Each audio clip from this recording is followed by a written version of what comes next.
basahin natin muna yung gospel, then pray tayo. The Lord be with you. Ang ating ebanghelyo ay basahin ko lang sa Tagalog.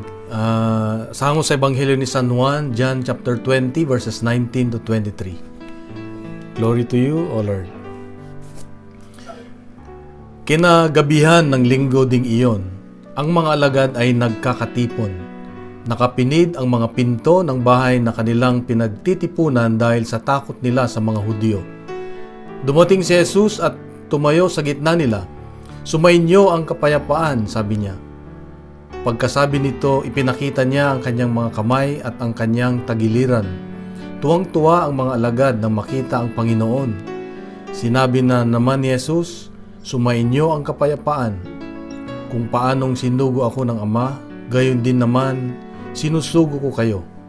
Pagkatapos sila'y hiningahan niya at sinabi, tanggapin ninyo ang Espiritu Santo. Ang patawarin ninyo sa kanilang mga kasalanan ay pinatawad na nga. Ang hindi ninyo patawarin ay hindi nga pinatawad.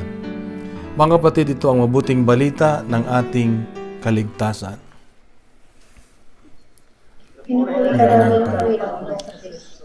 So, dasalin muna natin yung unity prayer. Sundan ninyo ako, then diretso tayo sa maikling panalangin.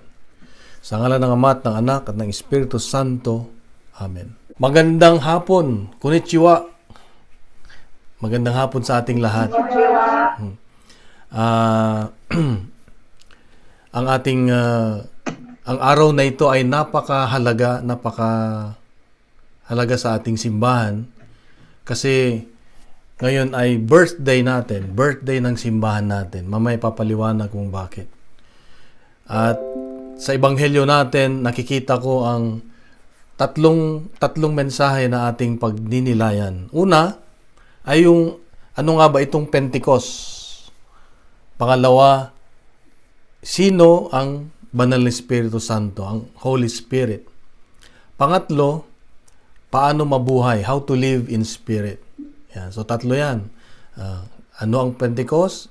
Sino ang Holy Spirit? Paano mabuhay ng Espiritu Santo? Sa nakasamang Espiritu Santo.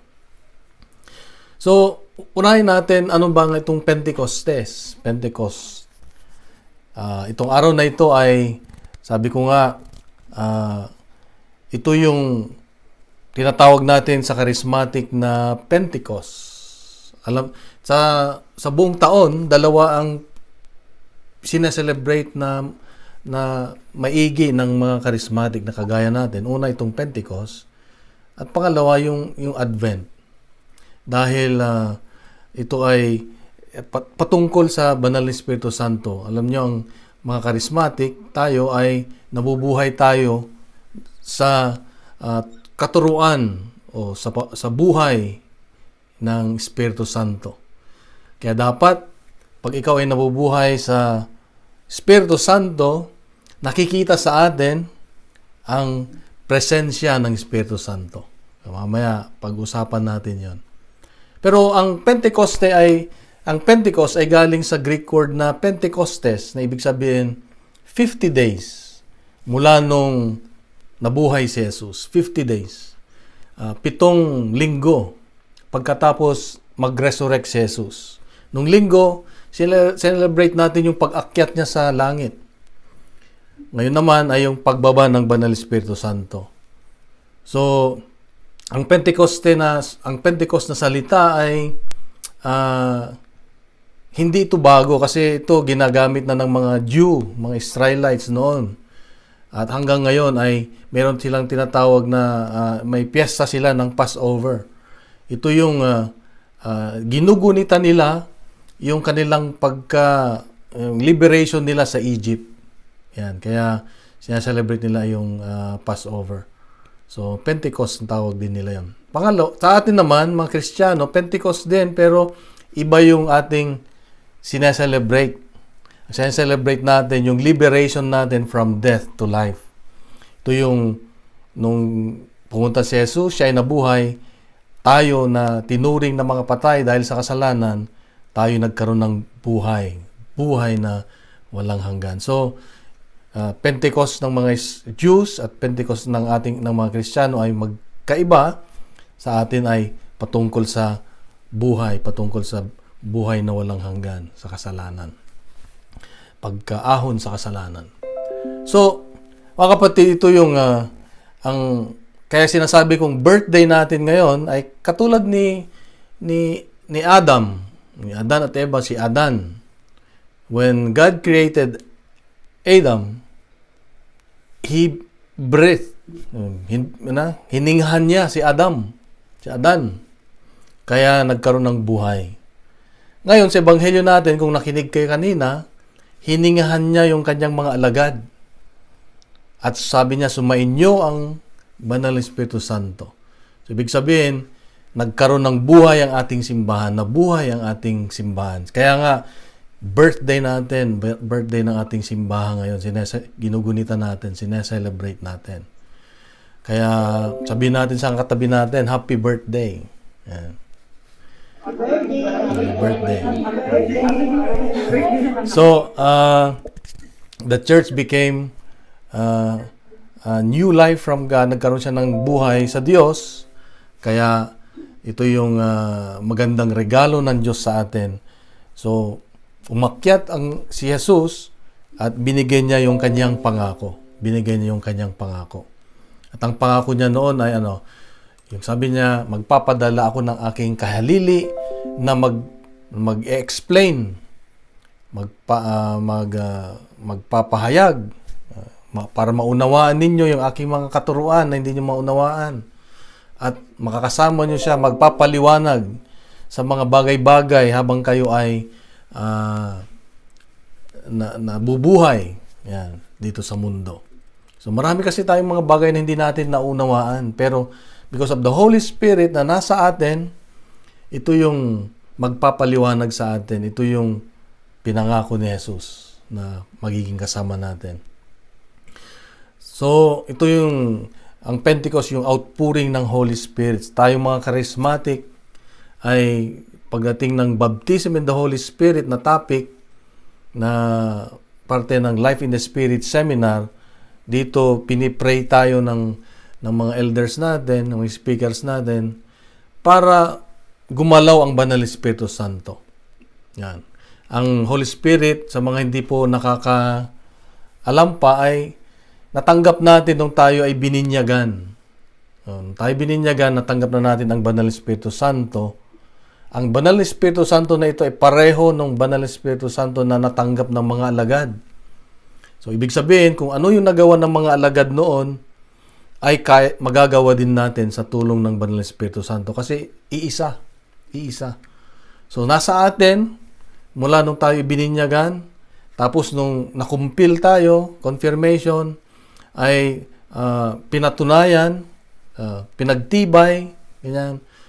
At ngayon naman, yung baptism in the Holy Spirit natin sa Life in the Spirit seminar, pinagpray tayo para gumalaw yung natutulog na Espiritu Santo sa atin. At nung gumalaw yung Banal na Espiritu Santo, nagkaroon tayo ng ibang pakiramdam, parang nagkaroon tayo ng tapang, nagkaroon tayo ng lakas. Dati ako ay mahiyain, pero nung nakatapos ako ng Life in the Spirit seminar, ay nagkaroon ako ng lakas ng loob. Hindi ko maintindihan. Dati hindi ko naman maintindihan ng Biblia. Hindi nga ako nagbubukas ng Biblia. Pero nung ako'y na-pray over sa Life in the Spirit seminar, bigla na lang ako nagkaroon ng tawag dito, yung nauhaw. Unang ginawa ko ay bumili agad ako ng Biblia na hanggang ngayon, ito pa rin yung Biblia ko na unang-una. Ibig sabihin, ito yung magiging epekto ng Banal na Espiritu Santo pag tayo ay pinayagan natin ang Banal na Espiritu Santo na siyang gumalaw sa atin. So, ang Banal na Espiritu Santo ay siya yung tinatawag na sanctifier. Ito yung magpapabanal sa atin. Gagawa ng paraan para tayo maging banal. Sa ayaw mo't sa gusto, tutulungan tayo kung hihilingin na papayagan natin ang Espiritu Santo. Pangalawa, siya yung helper natin, siya yung katulong natin, katuwang natin. Pag tayo may mga kahirapan, may mga pinagdadaanan, tawagan lang natin ang Banal Espiritu Santo, nandyan siya at darating. Ano pa? Siya yung comforter natin. Pag may problema tayo, siya yung nagpapalakas ng loob sa atin, bibigay pag-asa. Yan. Ang Holy Spirit din yung daanan ng grasya ng Diyos. Siya yung nagbibigay sa atin. At ang Banal na Espiritu Santo ay siya yung tutulong sa atin para mailapit tayo kay Father God at kay Jesus. So, kaya nga, ang simbahan natin ngayon, ang Roman Catholic Church, ay buhay na buhay dahil ang Holy Spirit, lalo ang Pope natin, ay kanyang sinasabi ngayon na ikalat ninyo ang baptism in the Holy Spirit. Ikalat natin. I-share natin yung experience natin sa pagiging charismatic natin nung natanggap natin yung baptism in the Holy Spirit. Ganyan. Isa sa mga naging epekto sa mga alagad noon ay nung sila ay nilukuban ng Espiritu Santo, ay nagsalita sila ng iba't ibang wika, sabi. Na yung mga tao na galing sa iba't ibang lugar ay nagulat sila kasi ganun na lamang na nakapagsalita sila ng kanilang wika. May mga naririnig din ako na mga Bible scholars, mga pare, sinasabi nila, maaring ganun, pero maaring ding nagsasalita pa rin yung mga alagad sa kanilang salita, pero dahil sa banal na Espiritu Santo, kung iba ang nakikinig, naiintindihan natin. Yan. Malala ko minsan, kaming mag-asawa, ay minsan ewan ko bakit malimit ngayon na yung meron akong iniisip, mamaya pag lumabas sa bibig ko, yun din pala iniisip niya. Kaya kung minsan nangingiti kaming dalawa at nag-a-appear na lang kami, bakit gano'n? Kami namamangha, bakit? Kung ano yung iniisip ko, iniisip niya rin. Kung ano yung gusto kong sabihin, yun din ang gusto sabihin ng asawa ko. Kaya sabi ko, siguro ito nga yung tinasabi nila na because there's only one Spirit na gumagana, lalo na ang Holy Spirit, lalo kung ang iniisip ay patungkol sa Diyos at makakatulong, it will edify God, ay makikita mo na lang na gumagalaw ang Diyos. Yan, gumagalaw ang Diyos. Minsan, ganun, alam ko may mga experience din kayong ganun na iniisip ko pa lang sinabi mo, ganyan. Well, because the Holy Spirit ay naggumagalaw. Minsan, lalo sa mga ganitong mga may mga planning tayo na ginagawa, Life and Spirit Seminar, nagpaplano tayong mga workers, mga elders, di ba? Para bang iisa yung Spirit. Kahit hindi mo sabihin, ginagawa niya. Iniisip mo pa lang, ginagawa na niya. O nagawa na niya. Why? Because the Holy Spirit nagsasalita ng iisa lang. Kahit na hindi kayo magkandidan, kung ako Ilocano, Sister Sonia ay Bisaya, pero magkaintindihan kami because of the Holy Spirit. So, ganun ang gawain ng Holy Spirit sa atin. So, napakalaki ang papel niya. Kaya nga, hanggang ngayon, 2,000 years na nakaraan, may continuity, may continue yung mga teachings ni Jesus.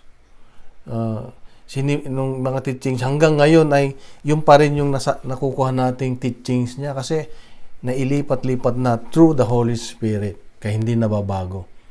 At ang maganda dito, yung mga hindi natin naintindihan, kunwari, may mga bagay siguro nung panahon nila Peter, mga alagad, hindi pa nila iniisip yung mga internet, di ba? Mga internet.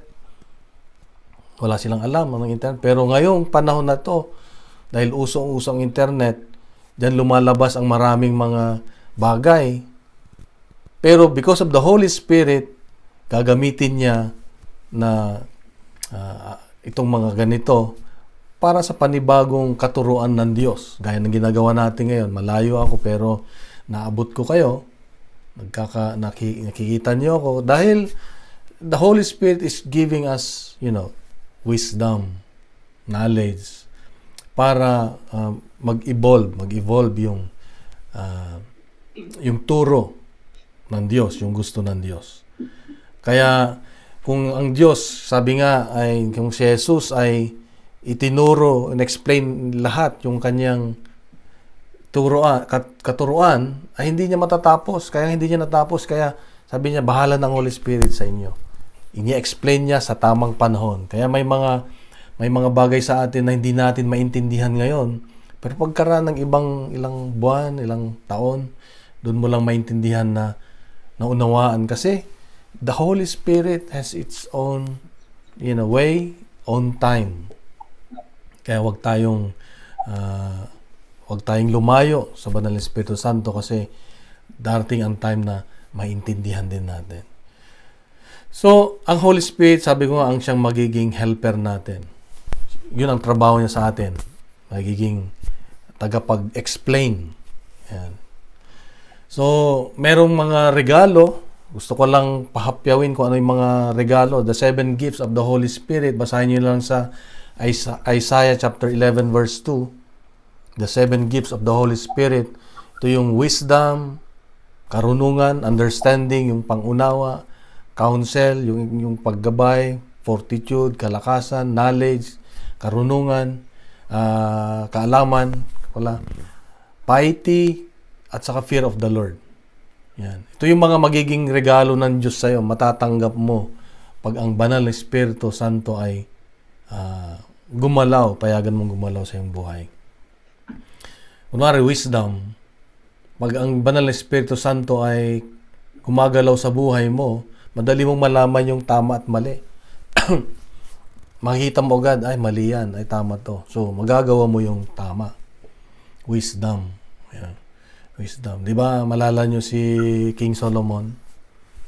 Yung dalawang nanay, pinag-aawayan yung isang baby. Sabi ng isang babae, akin yan. O, sabi ng isang babae naman, akin yan.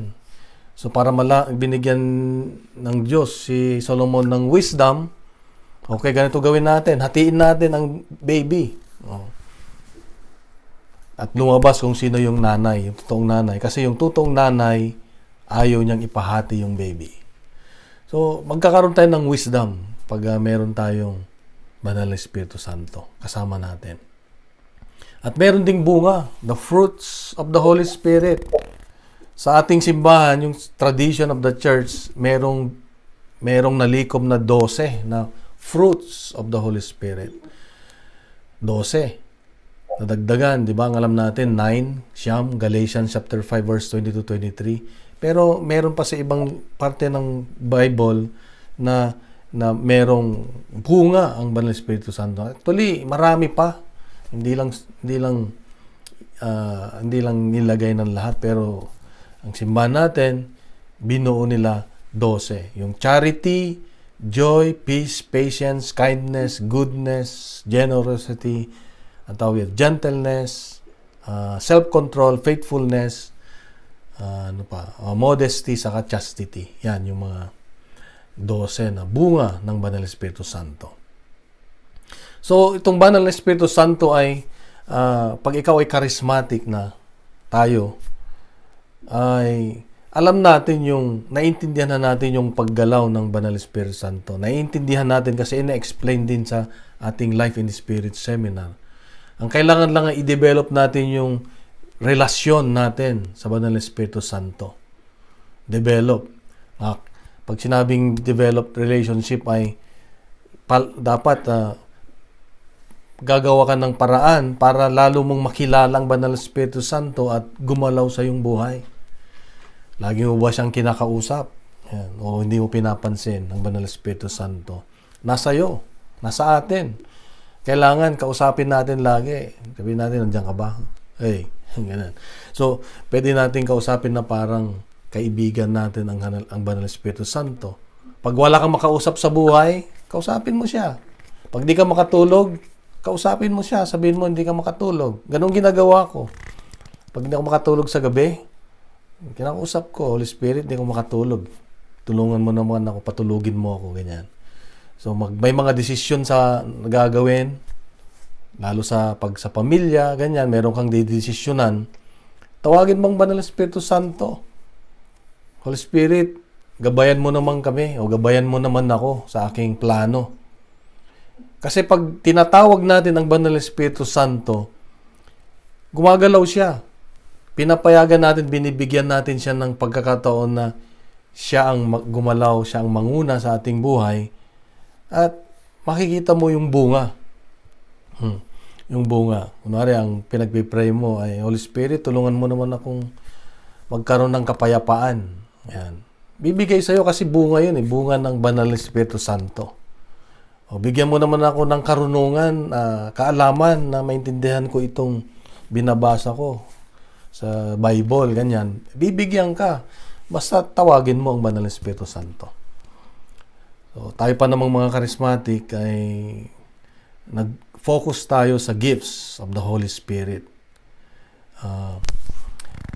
Dito sa kaya nga sabi ko sa simbahan, palaging laging nagiging live yung ating misa dahil sa tulong ng Banal na Espiritu Santo. So, Mama Mary ay ito yung true spouse of the Holy Spirit. Totoong partner, naging asawa ng Banal na Espiritu Santo. Si Mama Mary. Bakit? Kasi, di ba, kaya nga, ang Holy Spirit sa si Mama Mary ay nagkaisa para mabuo itong si Jesus. So, very, very important ang papel ni Mama Mary. So, Father, pinakita ni Father God yung kanyang pagmamahal through Jesus. And the Holy Spirit is yung tawag dito, yung bunga ng kanilang pagmamahal. So, the Holy Spirit is always humble. Yeah. The Holy Spirit always respect the Father and Jesus. So, tayo rin, ang inaasahan ng Diyos, ng Holy Spirit, ay maging humble din tayo. Wag lahat ng gusto natin ay nasusunod. Ito, alam niyo, sa aking nung makilala ko ang charismatic, mula na ako nag-member ng charismatic, dami kong natutunan. Dati wala akong alam sa Diyos. Dati parang wala lang, nagsisimba lang ako. Pero because of the charismatic, because of the community na tayo itinuturuan lagi, maraming lumalabas na hindi ko alam. Kaya nga, dito ko natutunan din yung mga ganyan, yung mga humility na kailangan palang gawin. So, pinipilit kong gawin dahil ito yung turo para gumalaw ang spirito. Pag wala kang humility, hindi makagalaw ang Banal na Espiritu Santo. Hindi makagalaw. We must have that spirit of humility. Paano na lang kung nagsalita si Jesus? Sabi niya, pwede namang gawin ni Holy Spirit na lang na iligtas yung mga tao kahit wala ako, kahit hindi na ako mapako sa cross. Kung ganun ang sinabi ni Jesus na wala siyang humility, hindi lalabas ng Holy Spirit. Ganon din ang Holy Spirit. Pag sinabi niya na wag na lang umalis si Jesus, siya na lang kasama nila. Pero hindi, ang Holy Spirit ay nanatili sa atin, nagtsatsaga sa atin na mabago tayo. Parang kung minsan kasi ang problema yung pride, di ba? Masyado tayong mataas. Alam ko na 'yan. Maraming ganyan yung tara sa community, wag na, ano pang gagawin natin? Alam ko na 'yan. Yan. Hindi ko na kailangang narinig ko na 'yan. Yan. But kahit paulit-ulit yung misa, kahit paulit-ulit yung mga gospel, meron palagi-lagi na katuruan ng Diyos na itinuturo sa atin, sa bawat isa sa atin. Kaya kailangan lang ay humility. Sabihin mo, Lord, magsisimba ako ngayon. Gusto ko matuto.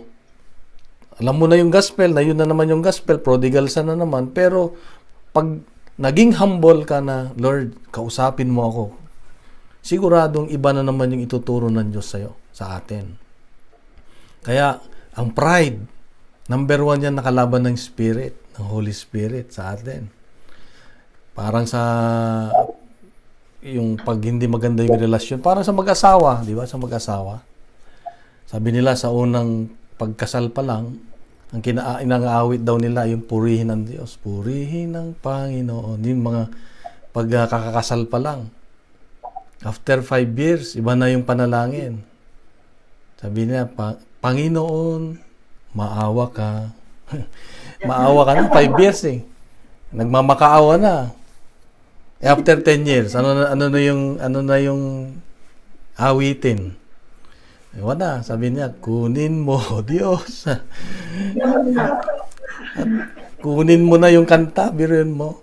Well, because of nagbabago eh. Dapat sa ating buhay Kristiyano na kasama ang Banal na Espiritu Santo, walang nagbabago. Yan. Walang nagbabago. Dahil kailangan natin na lalo pa nga dapat palalimin yung ating relasyon sa Diyos. Parang sa inyo, kala natin yung pag-attend natin ng mga ganyan na mga gathering ay parang wala lang o parang gusto mo lang para lang may magawa ka dahil linggo, para lang makita mo yung kaibigan mo o para lang siguro magkaroon ka lang ng kausap. Pero ang laki ng pagbabago dahil sa mga ganyang pagsama-sama, ang Espiritu Santo ay gumagalaw. Diyan, nakikilala natin ang Spirit. In a community, sabi nga na when 2 or 3 are gathered in my name, I am in their midst. So pag tayo ay nagsama-sama, higit sa dalawa, ay mas makakagalaw ang Diyos. So, ang tanong ngayon ay, so kilala na ninyo ang Holy Spirit. Amen. Amen. Amen. So, knock.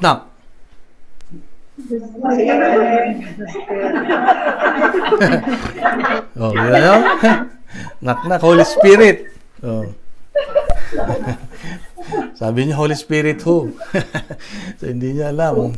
So, ang Holy Spirit ay ito yung regalo ng Diyos sa atin na kailangang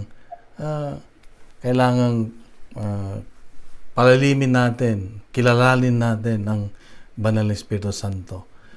So, charismatics, we are living, sabi ko nga, in the light of the Holy Spirit. After ng formation natin sa Life in the Spirit seminar, ang tanong, may nabago ba? How do we live in the Spirit? So, kanina, pinag-aralan natin anong Pentecost. Pangalawa, ano yung Holy Spirit. Ngayon naman, paano mabuhay yung nakasama ang Banal na Espiritu Santo. Ito yung pinaka-challenge sa atin. O nga, magka-charismatic community tayo, o grouping, o praise and worship tayo, pero may bunga ba? Nakagalaw ba ang Banal na Espiritu Santo sa atin? Yun ang tanong, yun lang. Sabi na, yun lang. Kaya nga, kung minsan sabi nga, paano malalaman kung ang Banal na Espiritu Santo ay gumagalaw sa buhay ng isang tao o sa isang community. Minsan, sa Hong Kong, mayroon kaming gathering ng mga leaders ng charismatic. At minsan nagtanong isang pare, sabi niya, paano mo nalaman na gumagana ang Holy Spirit sa buhay mo o sa community ninyo? Sabi niya, walang makasagot. Ewan ko ba, bigla akong tumayo. Sabi ko, by their fruit. Sabi na, nagtinginan yung mga tao sa akin. Hindi ko naman alam yung sinasabi ko, by their fruit. Narinig ko lang na minsan sinabi ng speaker na by their fruit you shall know. Yung pala yung tamang sagot. Sabi ko, siguro ang Banal na Espiritu Santo na rin. Sigurado siyang nagsabi na yun ang talagang makikita. Pag ang Banal na Espiritu Santo ay gumagalaw sa atin, by their fruit you shall know. Yung bunga. Yung karakter ng isang tao. May nabago ba? Pero sabi nga ng isang bishop, tinanong niya, in one word or in one sentence, paano mo isasummarize kung ang Banal na Espiritu, kung namubuhay ka sa Banal na Espiritu Santo? Alam niyo ba kung ano? How do you know that if you are living in the Holy Spirit, in the Spirit? Dati, sabi ko, ano kaya yun? Pero sabi ng bishop, you will know, you will prove that you're living in the Holy Spirit if you are loving your enemies. If you love your enemies. Minsan, mahirap yata yun, mahalin mo yung kaaway mo. Mahirap, iniiwasan mo nga siya eh. Di ba? Sa simbahan, ayaw mo nga katabi eh. Sa peace be with you, ayaw mo nga tignan eh. Nasa katabi mo, pero yung nasa kaliwa, sa likod mo ang tinitignan mo. Kasi, mahirap mahalin yung enemy, di ba? Mahirap mahalin yung taong nagchichismis sa'yo. Mahirap mahalin yung taong nakasakit sa'yo. Pero, you will know that the Holy Spirit is working in you kung kaya mong mahalin yung enemy.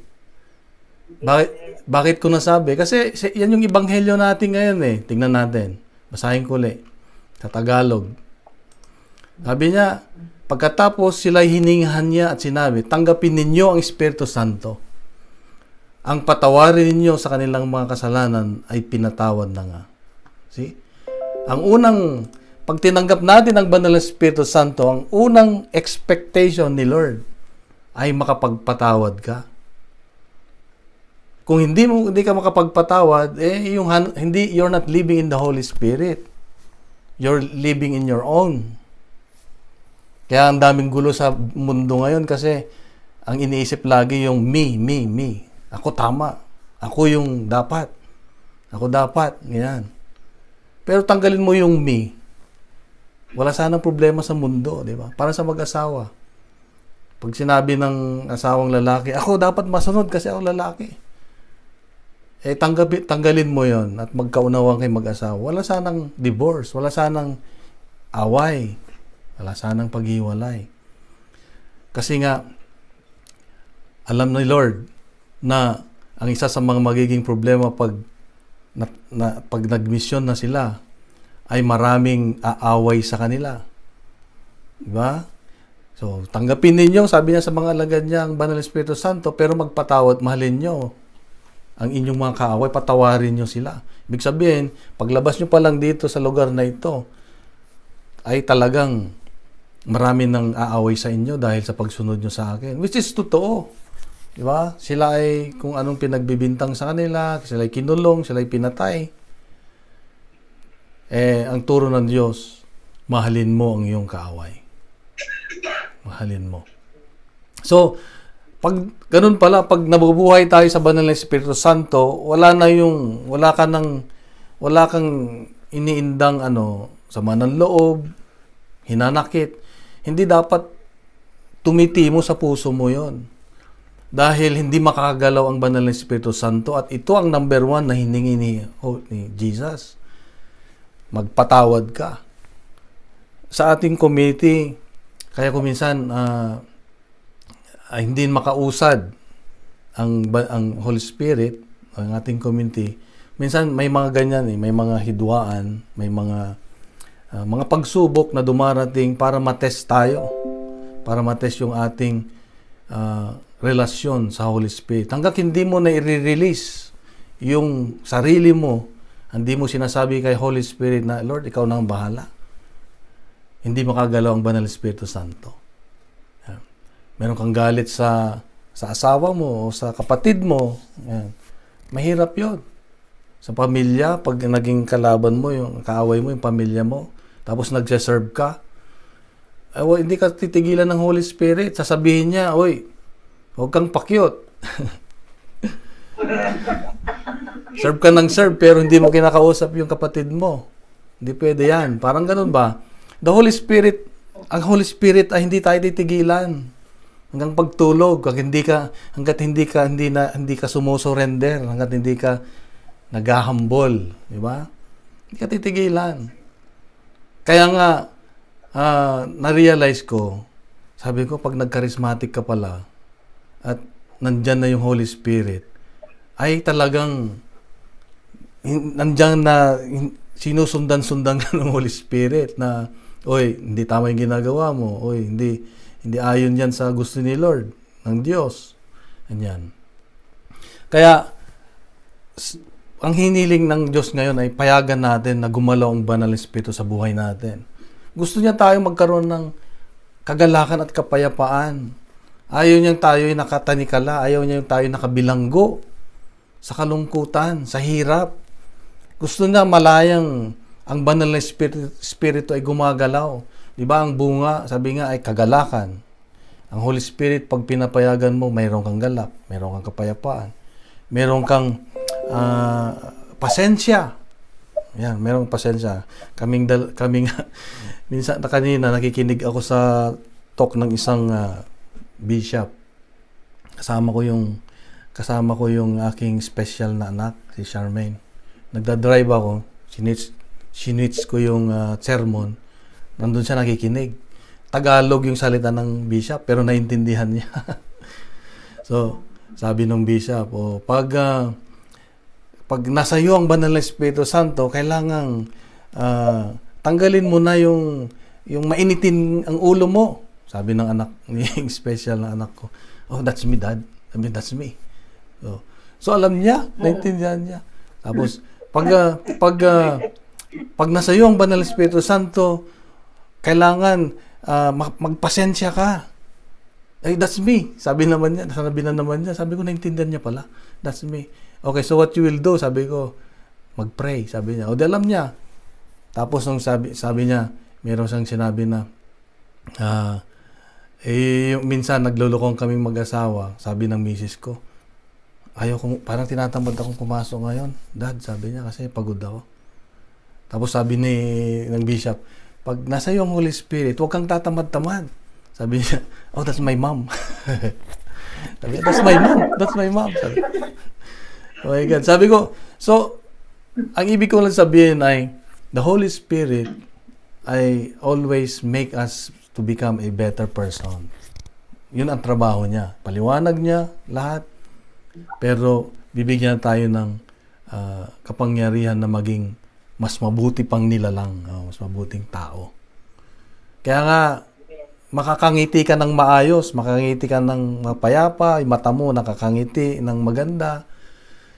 Kung wala kang bangkwan, kung hindi sakal ang banal na Espiritu Santo, ibig sabihin, kung nakakagawa ng malaya, pag sinasabing bahala ka na nga, Lord, basta gawin ko lang yung pinapagawa mo. Pag ganun ang ating attitude, ang ating character, then masaya tayo sa buhay, mayroong kapayapaan, may kagalakan. So, parang yung nanay, hindi naman niya lahat pinapakita yung pagkain na niluluto. Kakain ka na lang, darating ka lang sa bahay, nakaluto na. Hindi na niya man kailangang ipagkalat pa na pinagluto kita, pinaghirapan ko, hindi na. Basta nakaluto siya dahil ginagawa niya ng para sa'yo, makakabuti sa'yo. There are times na the Holy Spirit is working something good to us in a hidden way. Hindi niya kailangang ipakita sa madla. So, kailangan lang sa atin ay yung dedication natin, yung commitment natin. Because the Holy Spirit will always remind us na itong gawin mo. Yan. Kunwari, ako ay naghahanda ng aking talk. Hindi naman ako, may mga time na nililista ko lang yung mga main topic. Pero basta na lang, pag ako'y nag-talk, bigla na lang may susulpot na ibubulong ang Holy Spirit na ganito, sabihin mo, ganyan. So, ibig sabihin, the Holy Spirit will always intercede, will always remind us. Ang community natin, our community will stand firm pag ang nagli-lead ay Holy Spirit. Nagli-lead ay Holy Spirit. So, payagan natin ang Holy Spirit na mag-lead sa atin. Dahil ang community na, yung kunwari, ang community na hindi sumasangguni sa Holy Spirit ay walang patutunguhan. Ang laging nangyayari niyan ay yung gusto natin lagi. Lalo pag tayo'y leader. Naranasan ko yan. Yung gusto ko kuminsan, yung ako lang yung gusto ko yung masunod, pumapalpak ako. Kailangan pag may mga desisyon, sama-sama. Kailangan isasama mo yung mga worker Ano sa tingin nyo? Ano yung magandang gawin natin? Hindi pwede yung, dahil ikaw ay leader, sabihin mo ko agad, itong gusto kong mangyari. Ito yung gusto kong gawin natin. No, we need to be in communion with the Holy Spirit. Tanungin natin ang Banal Espiritu Santo. Holy Spirit, ito ba yung nais mo? Ito ba yung gusto mo? Ganyan. Kasi kung hindi, away. Dahil yun lang nasusunod ang gusto natin. Nagkakaproblema doon. Pero pag ang Holy Spirit ay lagi nating kinukonsulta, Holy Spirit, lead mo naman kami. Oh. Every time na may meeting, nagpipray muna kayo. The Holy Spirit will come. May kapayapaan sa pag-uusap, walang away. Oh. Bago magsimulang prayer meeting, kaya meron sa prayer meeting, meron tayong, di ba, yung anointing. Kasi yun ang purpose noon. Nag-anoint ba kay kanina? Yun ang tanong.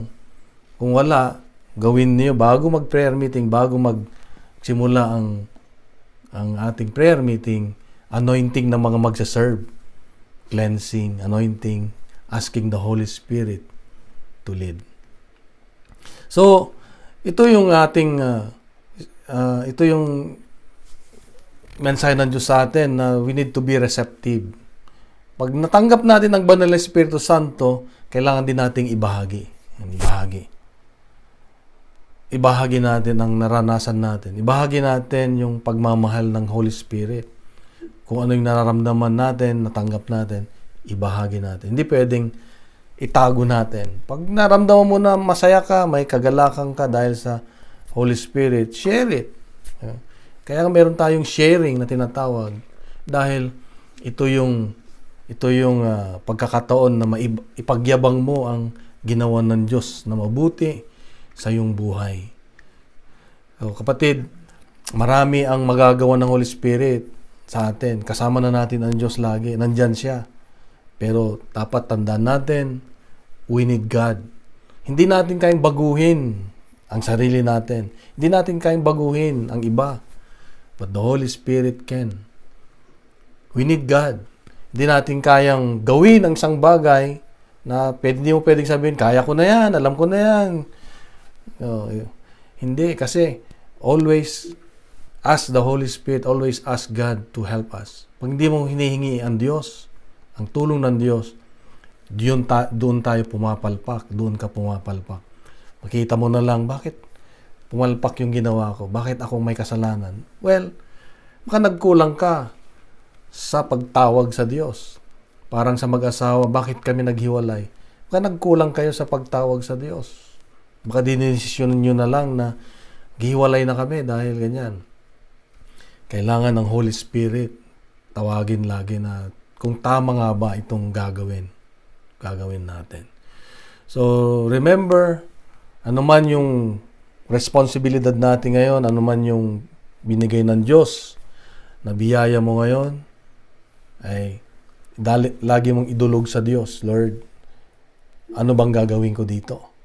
Binigyan mo ako ng ganitong trabaho, ano ba ang gagawin ko para mapaganda ko pa, maalagaan ko?